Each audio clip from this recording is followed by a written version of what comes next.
What's up everybody, SuperDorks fan here for another weekly update video. So lots of news to cover this week. The first is that Porsche has unveiled the new 718 Cayman, which as you might have expected is exactly like the 718 Boxster. Same engine, same horsepower figures, same looks, you know, just for the Cayman body obviously, so a hard top, but you know, same 2-liter turbocharged engine and then a 2.5-liter turbocharged engine in the Cayman S that make 300 horsepower and 350 horsepower respectively, and so you know, obviously greater performance than the previous version, but of course everyone's still upset about the idea of it having a turbo 4-cylinder instead of the naturally aspirated 6 that it used to have. And so but otherwise I think the translation to the new I guess design changes here do look really good on the Cayman, just as much as they do on the Boxster, and overall I think it's a pretty good restyle.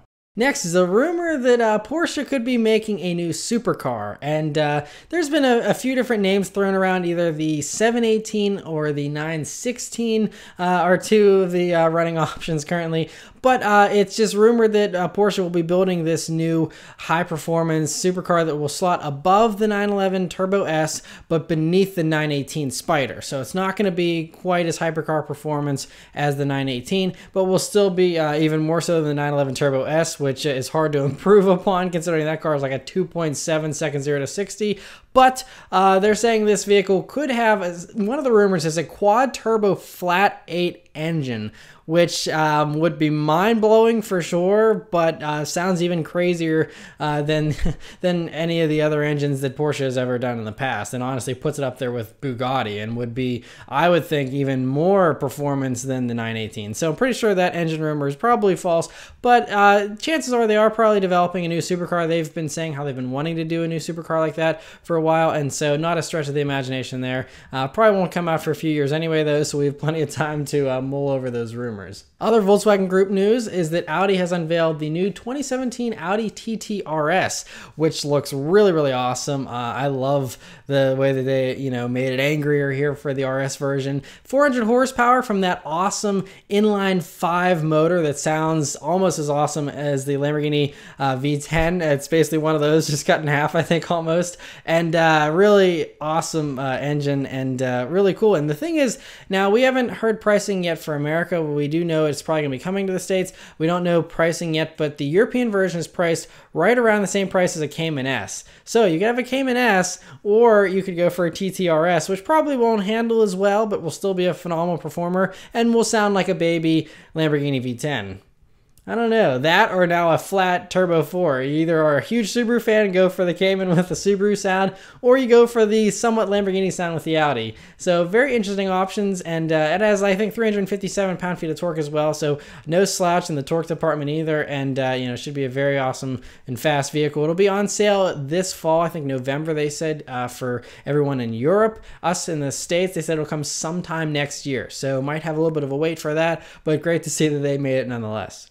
Another Audi that was refreshed this week was the new Audi A6 and A7 that, have the new restyle of, just the mildly updated headlights, front bumper, rear tail lights. On the inside there, it's got a few infotainment updates, and, otherwise it's the same price as before. They're just, giving a little bit of a refresh here to keep it alive while, all the other new cars are coming out, with the new Mercedes E-Class and stuff like that, and the new Audi A4 just came out, so they want to give some love to the A6 and A7 here. And so overall, good improvements until the next generation version comes here in a year or two, hopefully. Another vehicle that got a restyle, it was unveiled at the Beijing Motor Show, which was going on this past week, and that is the new Lexus IS for the 2017 model year, which looks even angrier than it did before, but I think it actually looks really good now. These Lexus looks, they used to be hideous in my eyes, but they've really started to grow on me a lot, and I think that these new improvements here for the new version look really great. Otherwise, the only other changes are the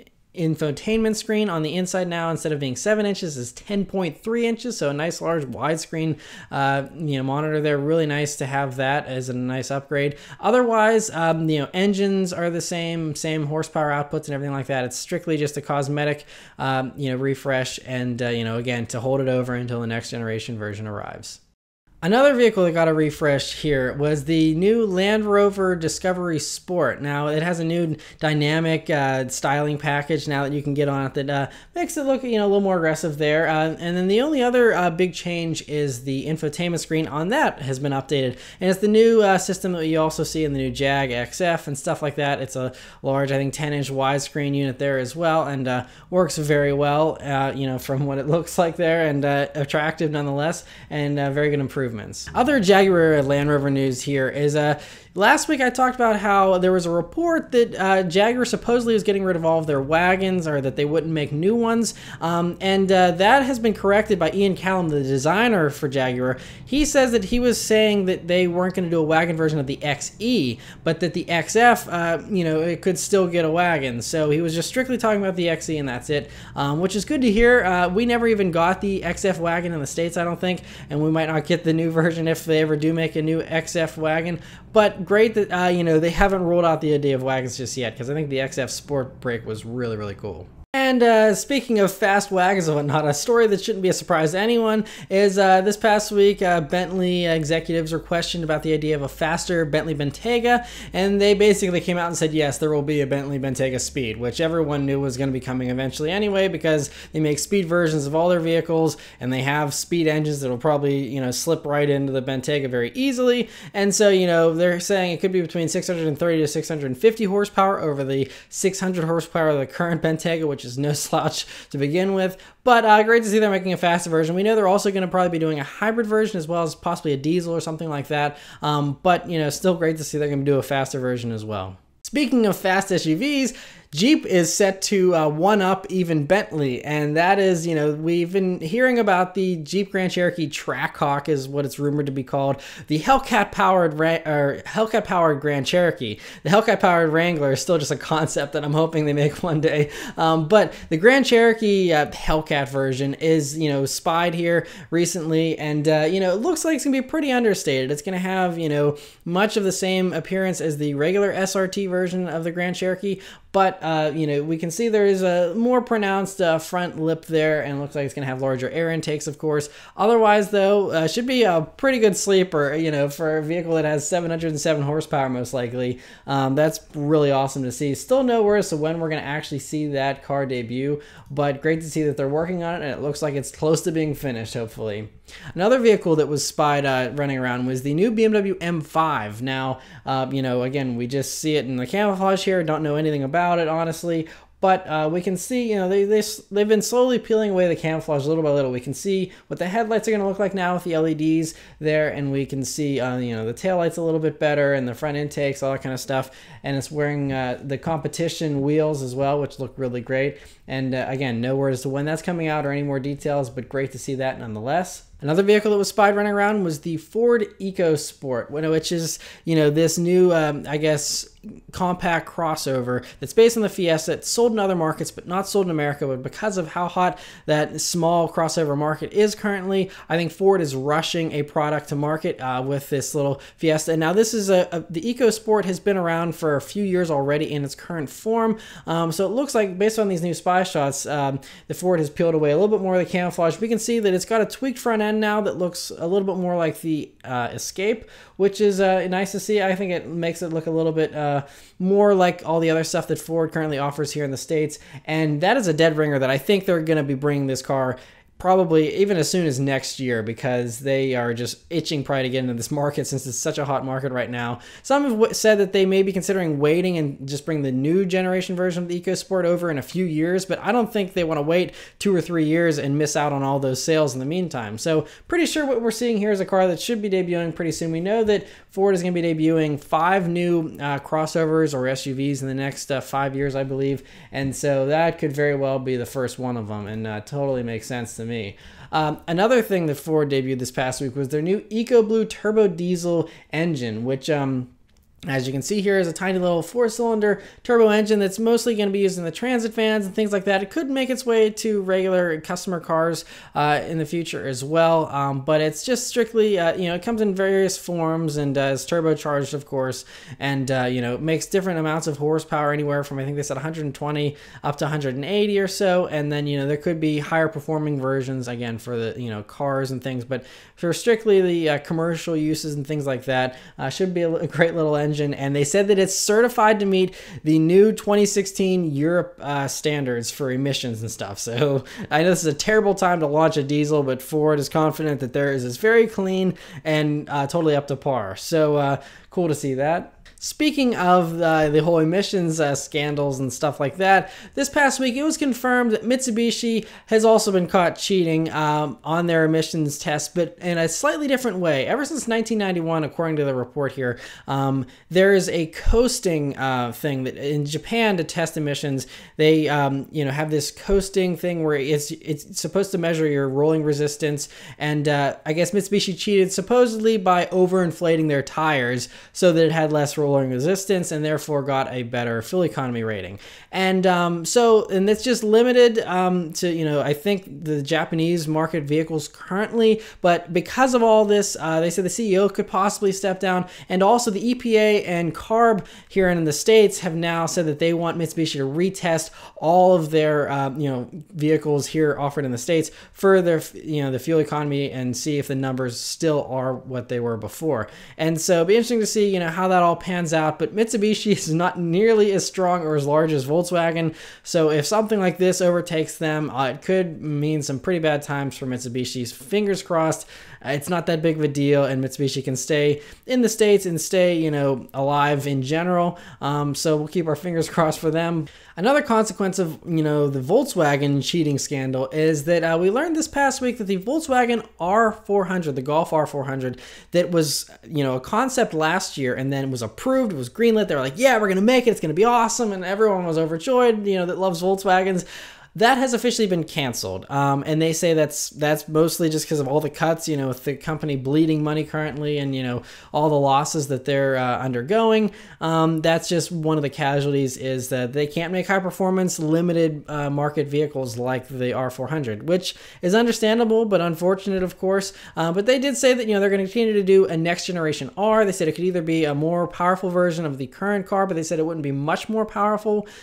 They said the other option would be they want to use some new lightweight materials to shave about 300 pounds off of it to make it about the same weight as a GTI, which could obviously make it much higher performing even with the same horsepower. So I think that's obviously the better direction to go and would also improve the fuel economy of the R as well. So fingers crossed that that's the way they go, but glad to see they're continuing to at least develop the R, if not the R400. Something that is coming, though, from Volkswagen is this week at the Beijing Motor Show, they unveiled the T-Prime Concept GTE, which, looks like the next generation of their large SUVs. They're saying this could slot above the Touareg. I think it could possibly even replace the Touareg or be like the new Touareg, roughly. But looks great. I love the new Volkswagen styling there, the way they're doing the LEDs and whatnot. Looks really good. Now, this one, obviously, is a PHEV that it's set up to have a turbocharged 4-cylinder engine, much like you'd see in a Golf or something like that. And in addition, they have electric motors to power it and make it a little more powerful, so that it's still not a total slouch as an SUV, even though it's big and heavy, and should be a pretty good performer. But again, this is still just a concept, nothing for production just yet. But I'm sure we'll be seeing some production stuff right around the corner, even as soon as the LA Auto Show here in the States in November. Another car that was unveiled at the Beijing Motor Show was the Mazda CX4, which is a crossover, the slot between, you guessed it, the CX3 and the CX5. But unfortunately, it's not coming to the States. It's only for China right now. And I guess that's a market that they really want to exploit there in China. And really, I guess there's a lot of demand for them there, even more so than here in the States. But I think it's a no-brainer. They should bring that with how hot all these crossovers are currently.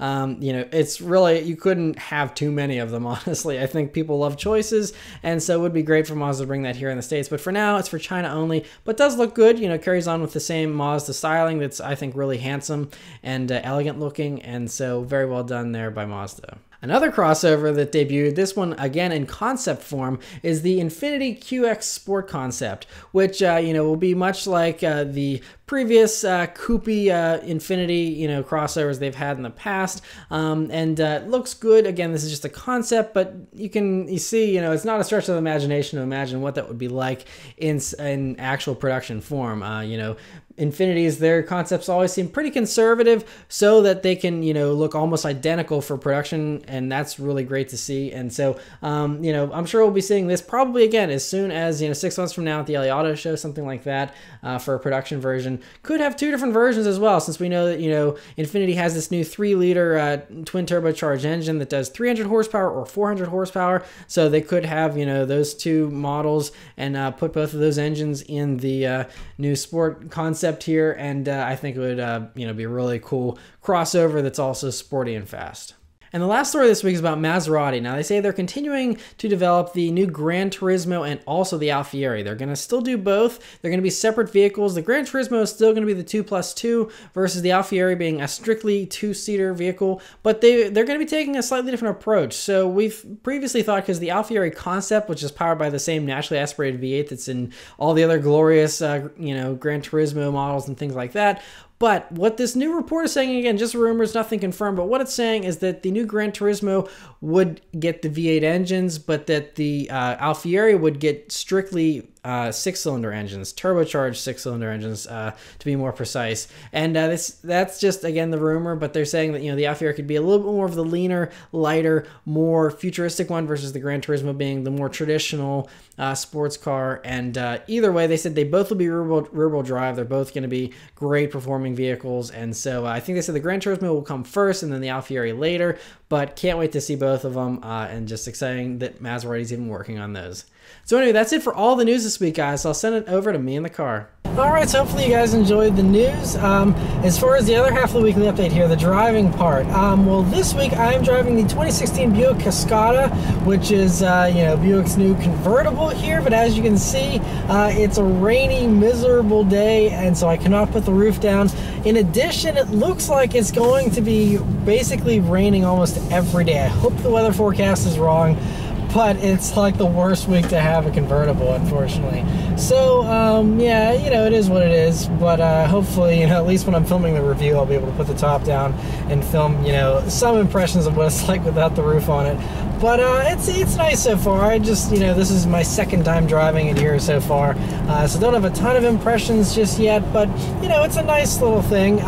Some of the tech and infotainment stuff is kind of outdated, and it just feels a little old school GM, considering all the new stuff that they've come out with, you know, the Camaros and whatnot being that much nicer. This feels a little outdated. I'll talk more about it in the review video, of course.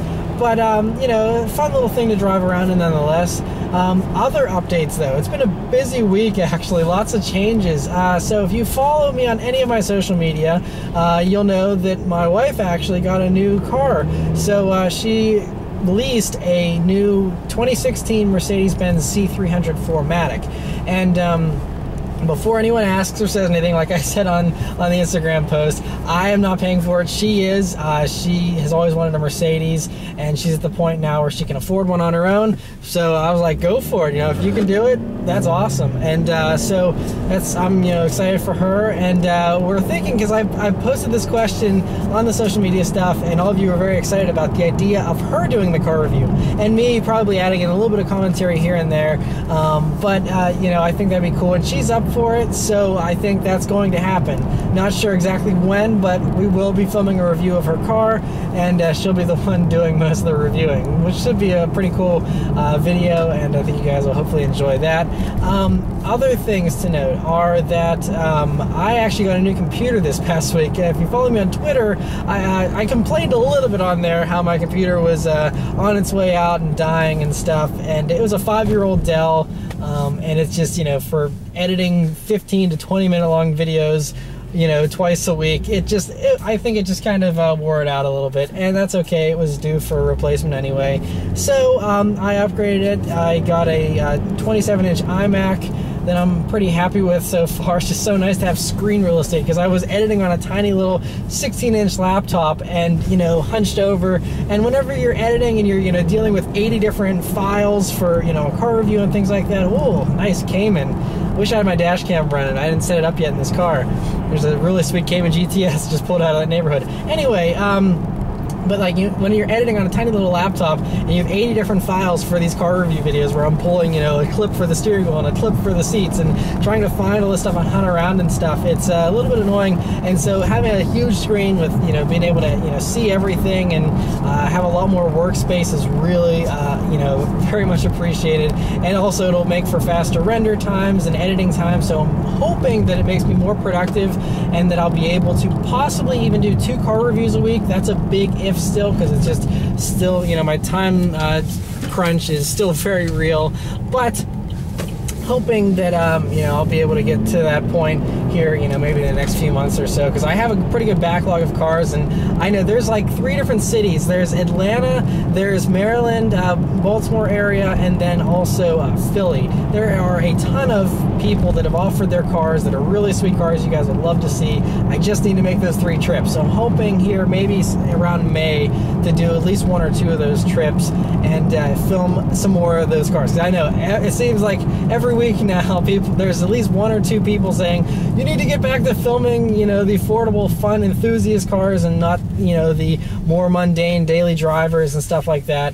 And so I'm going to be getting back to those and also mixing in this normal stuff as well, because I think there's a lot of people out there looking for reviews of Malibus and Buicks and things like that still. So I want to be able to do that, but I also want to stay true to my roots of doing the enthusiast stuff and, you know, all that good stuff, and you know, mixing in a few modified cars here and there as well. I'm not super huge into modified cars, but doing a few of those every once in a while will be cool as well. So but yeah, that is it as far as all the updates on everything. And so yeah, definitely, you know, be sure to follow me on all the social media so you stay in the loop on everything as far as the trips and all that stuff goes. I'll also be doing another trip probably in June.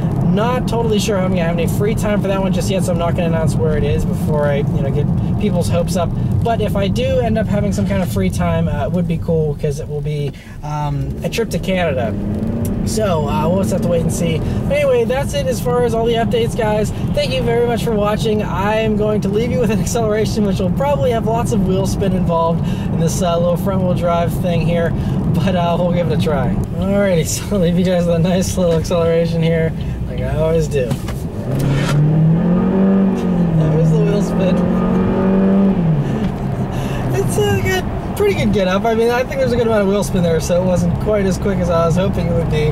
But this is, you know, a heavier convertible, and it's only got a 1.6 liter turbo engine, but that's a pretty decent job.